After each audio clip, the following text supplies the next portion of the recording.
Most of us spend our whole lives thinking we know our parents, especially our fathers.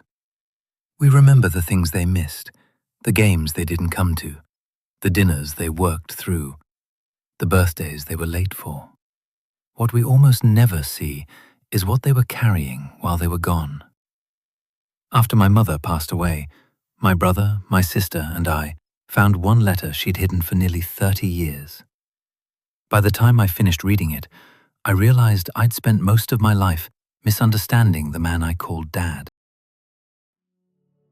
The funeral had ended about an hour earlier. The flowers were still in the back seat of my sister's car. Half the casseroles our neighbors had dropped off were sitting untouched on the kitchen counter. The three of us had done what families usually do after somebody dies. Made coffee, talked quietly, pretended we knew where to begin. Mum had lived in that little house for 53 years. Now every drawer held another decision. Keep it, donate it, throw it away. Susan was standing by the kitchen window when she reached for the old wooden recipe box. "The one with Grandma's pie recipe?" my brother Michael asked. "I think so." She lifted the lid. Instead of recipe cards, there was a sealed envelope. My mother's handwriting covered the front. "Please wait until after my funeral." None of us spoke. Susan looked at me. "You open it." My hands didn't feel too steady. I slipped my finger under the flap. Inside were 3 folded pages. I unfolded the first one. First sentence stopped me cold. "Everything you believed about your father was only half the story." I didn't read another word, not right away. Michael slowly pulled out a kitchen chair and sat down. Susan looked from me to the letter. "What is it?" I looked at both of them, then back at the page. I don't know yet." I read another paragraph, then another. My throat tightened up. Without saying a word, I folded the pages, slipped them back into the envelope. Nobody reached for it. Nobody asked me to keep reading. For almost a full minute, the only sound in the room was the old refrigerator humming in the corner.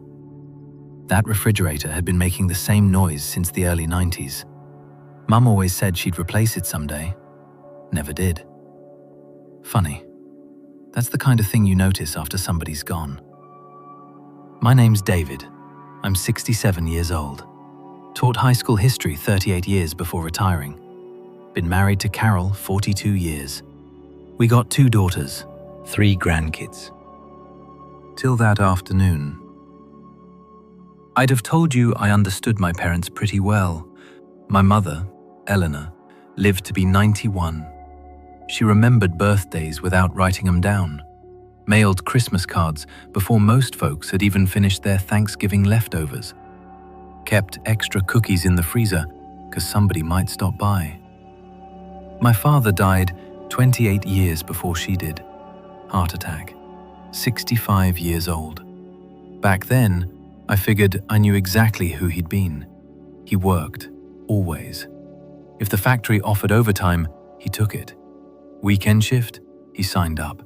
Holiday pay, he was already pulling on his boots. Growing up, I honestly figured he loved work more than he loved being home. Mum never argued with that, never defended him either. Whenever one of us complained Dad missed another game, another recital, another birthday dinner, she'd just smile that quiet smile of hers and say, "Your father loves you the best way he knows how." That sentence followed me my whole life. Never questioned it, not once. Till the afternoon of her funeral. The letter sat in the middle of the kitchen table, between 3 untouched coffee mugs, waiting. We left the letter where it was. None of us seemed ready to read the rest. Instead, we started doing what we'd come there to do. Cleaning. Susan opened cabinet doors. Michael carried boxes out to the garage. I stood at the sink, washing 3 coffee mugs nobody had really used. The house smelled like coffee, furniture polish, and the cinnamon Mom always sprinkled into her oatmeal. Still felt like she'd walk into the kitchen any minute, tell us we were making too much fuss, ask if anybody wanted pie. Grief does strange things. Part of you knows somebody's gone, another part keeps listening for footsteps. Susan picked up a stack of recipe cards. "You want these?" "Yeah.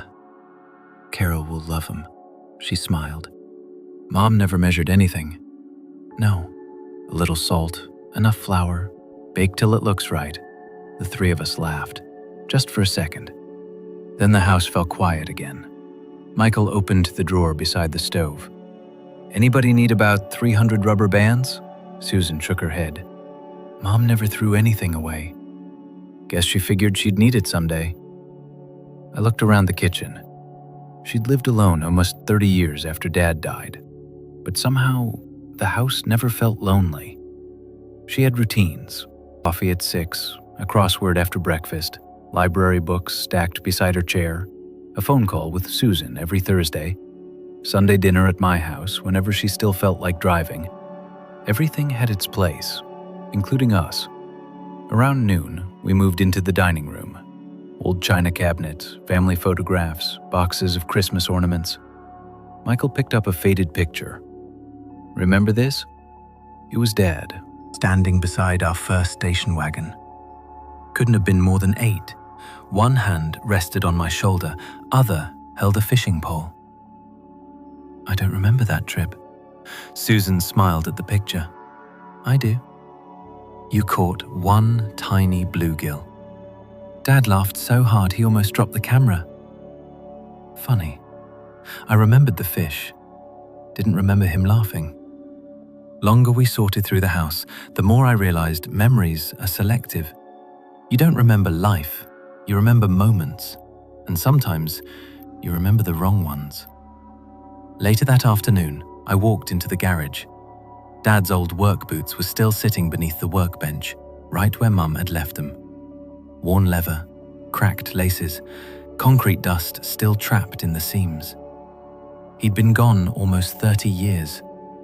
She'd never moved him, not once.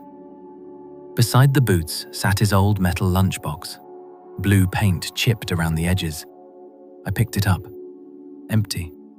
Still smelled faintly of machine oil. Michael stepped into the garage behind me. "You keeping the boots?" I looked down at him. "I don't know." "They're just boots." "Yeah, but they don't feel like just boots anymore." He nodded. "I know."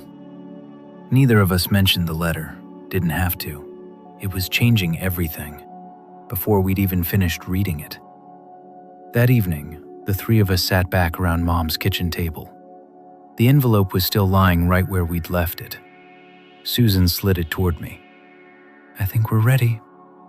I unfolded the pages again, took a slow breath, and started reading out loud.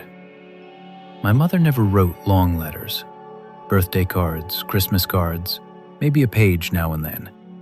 This was different. 3 full pages, every line written slow, careful, like she'd spent years deciding whether to tell us. I looked at my brother, my sister. Then I started reading. "If you're reading this, I'm gone. I've carried something for almost 30 years, not because I wanted to, because your father asked me to. He told me that after he was gone, people deserved to remember him as a good father, not as a man who made one terrible mistake." I stopped. Michael leaned forward. "What mistake?" "I don't know yet." I looked back at the page. "Years before David was born, your father left his job and borrowed money to start a small machine shop with 2 friends. He believed it would give us a better life. Instead, it nearly destroyed us." I looked up. None of us had ever heard this story, not once.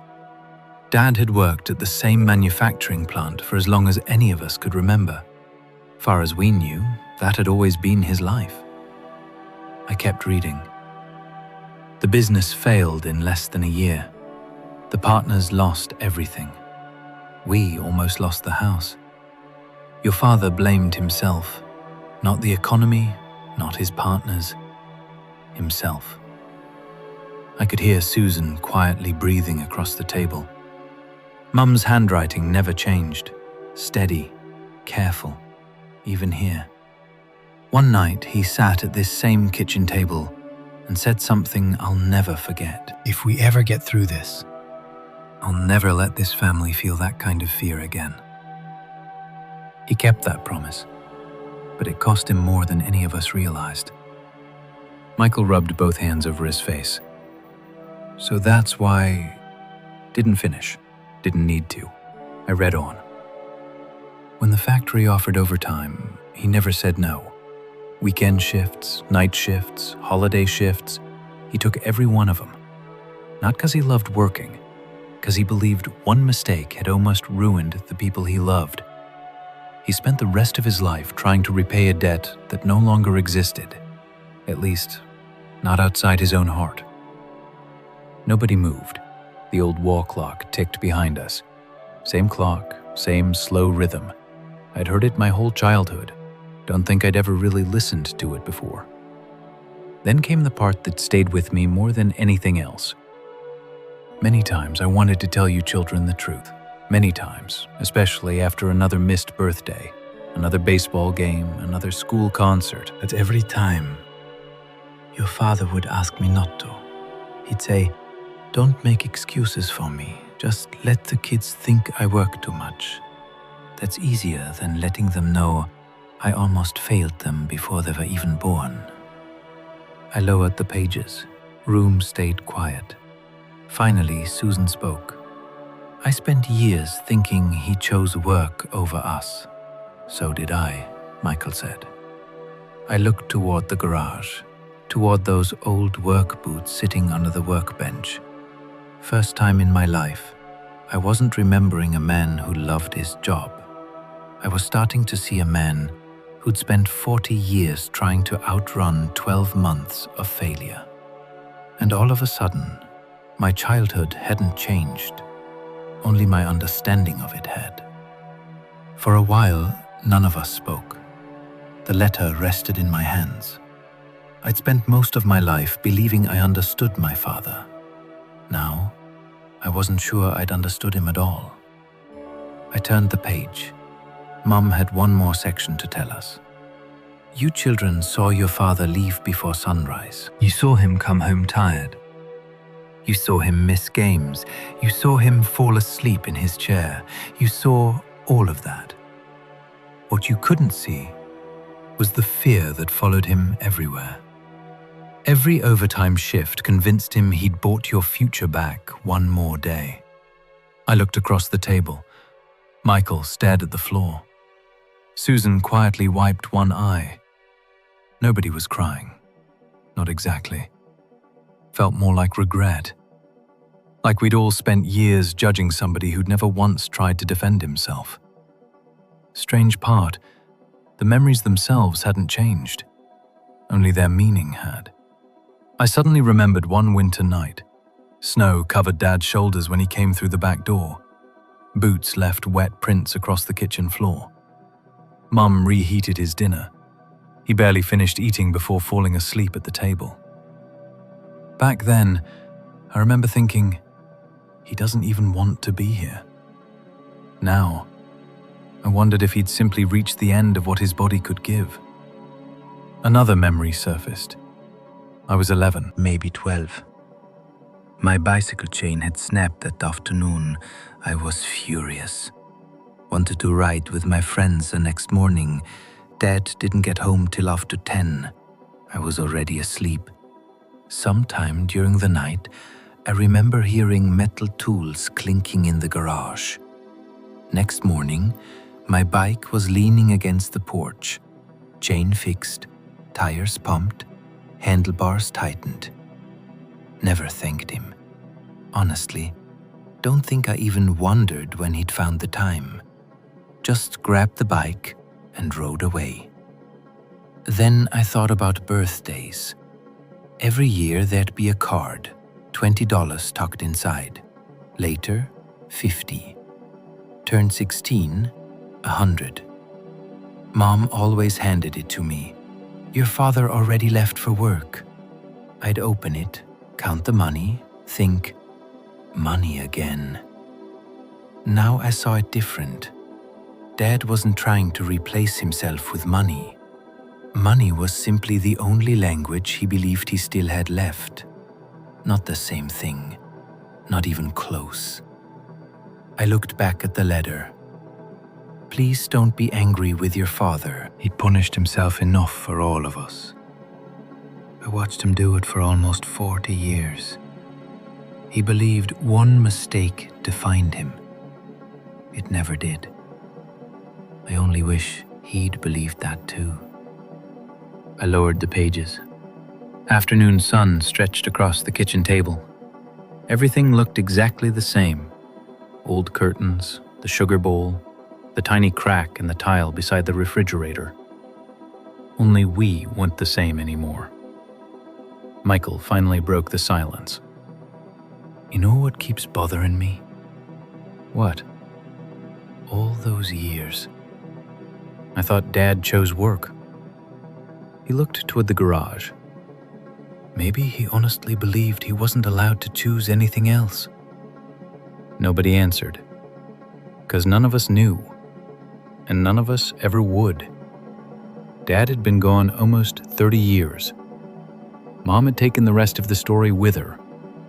All we had left was one letter, and a lifetime we'd suddenly started remembering through different eyes. We didn't finish cleaning the house that day. None of us had the energy. The letter stayed folded on the kitchen table. Every now and then, one of us would pick it up, read another paragraph, then quietly set it back down. Not because we'd missed something, because each time we read it, another memory changed shape. Next morning, Michael and I went back to the garage. Still shelves to empty, boxes to sort, tools to figure out who'd take. Dad had always kept everything organized. Coffee cans full of nails, glass jars packed with screws, every wrench hanging in its place. Michael picked up Dad's socket set. You want this? I shook my head. You keep it. You sure? Yeah. He ran his thumb across the worn metal case. You know, I used to think he cared more about these tools than he cared about us. I looked around the garage. No. I think he believed these tools were how he took care of us. Neither of us spoke after that. A little later, I opened the bottom drawer of Dad's old workbench. Inside was a worn leather notebook. Not a diary, more like a ledger. Every page covered in neat handwriting. Dates, dollar amounts, mortgage payments, utility bills, insurance. I turned another page, medical expenses, then another, college tuition. Beside one payment, Dad had written, David's braces. A few pages later, Susan's piano lessons. Then, Michael's first car. The numbers weren't what caught my eye. It was the notes. Every expense had a name, a reason. Almost like he wanted to remember exactly what all those extra hours had paid for. Michael leaned over my shoulder. I've never seen that before. Neither have I. I kept turning pages. Entries stretched across decades. Roof repairs, school clothes, Christmas presents, college books, medicine after Mum's surgery. Nothing fancy, nothing for himself. I noticed something else. There were almost no personal purchases. No fishing boat, no new pickup, no vacation fund. Just family. Page after page. Toward the back, the handwriting got a little shakier. Dad would have been close to retirement by then. Last few pages were nearly blank. Then, on the final written page, there was one sentence. No numbers, no dates, Just 3 words. Worth every hour. I stared at him. Michael quietly closed the notebook. Neither of us said anything. Didn't need to. For years, I'd counted everything my father had missed. Baseball games, school plays, birthday dinners. What I'd never counted was everything he was trying to protect. Not because he expected us to notice, because he hoped we'd never have to. That afternoon, I asked Michael, "Were you ever angry at him?" He thought about it. For a long time. And now? He looked toward the open garage door. "I think I'm mostly sad." Why? Because he spent 40 years trying to make up for one mistake and never realized we'd have forgiven him after one honest conversation. I nodded. That may have been the hardest part. Dad never gave us the chance. He carried that weight by himself, long after the rest of the world had forgotten it ever existed. Day after we found the ledger, I drove to the cemetery. Hadn't been there in years. Not because I was avoiding it. Life just kept getting in the way. Funny how often we say that. Cemetery hadn't changed much. Same gravel road, same maple trees, same little stone chapel near the entrance. I parked, carried the ledger under one arm, walked slow till I found Dad's headstone. I brushed a few leaves away with my hand. Then I sat down on the grass. Didn't have a speech prepared. Didn't figure I needed one. I laid the ledger beside the stone, looked at his name, his dates, and quietly said, "I didn't know." That was it. 3 words, but they carried almost 30 years of misunderstanding. I stayed there a long time, watching the wind move through the trees, listening to birds somewhere behind me, thinking about a man I'd spent most of my life believing I understood, a man who'd spent most of his own life trying to protect us from a fear we'd never even known existed. Before I left, I picked the ledger back up. Didn't belong in a cemetery, belonged with a family he'd spent a lifetime holding together. Driving home, I called Carol. "You busy tonight?" "No." "How about inviting the girls over?" A short pause. "Everything okay?" "Yeah," I smiled. "I just don't want to wait for a holiday anymore." That Sunday, our house was louder than usual. Grandkids ran through the backyard. Carol moved between the kitchen and the dining room. Smell of roast chicken filled the house. One of the boys was building something out of old cardboard boxes. TV was on in the living room. Nobody was really watching it. Ordinary. Completely ordinary. And for the first time in a long while, I understood how valuable ordinary really is. Halfway through dinner, my oldest grandson looked toward the front window. His father, my son-in-law, was pulling into the driveway. Still wearing his work shirt, still carrying his laptop bag. The little boy smiled. "Dad's home." A minute later, my son-in-law stepped inside. "Sorry I'm late." Carol waved him toward the table. "We saved you a plate." He kissed my daughter, ruffled his son's hair, sat down beside him. The boy watched him a second, then quietly asked, "Dad works a lot." Nobody answered right away. I looked across the table, saw both my daughters looking at me. They knew exactly where my mind had gone. I smiled at my grandson. "Yeah, he does." The boy pushed his peas around with his fork. "Why?" I thought about my father, about my mother, about one sealed envelope, about one sentence written in careful handwriting. Then I said, "Sometimes people are working on things you can't see." He looked at me a second, then nodded. "Okay." And that was enough. Kids don't always need the whole story. Sometimes they just need to know there is one. After dinner, I helped Carol dry the dishes. She handed me another plate. "You've been thinking about your dad." "I have." She smiled. "You seem different."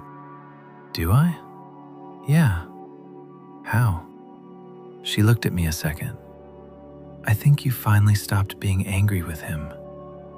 I stood there holding the dish towel, then quietly said, "I think I finally met him." She didn't answer, didn't need to. For most of my life, I believed I understood my father. Looking back, I only understood the parts I could see. My mother carried one secret for nearly 30 years, not because she wanted to rewrite history, because she wanted us to remember the man our father tried to be, instead of the mistake he never stopped punishing himself for. We spend so much of life judging people by the moments they missed. Sometimes, we never see the weight they were carrying while they missed them. And sometimes, we don't learn the whole story till the only people who knew it are gone.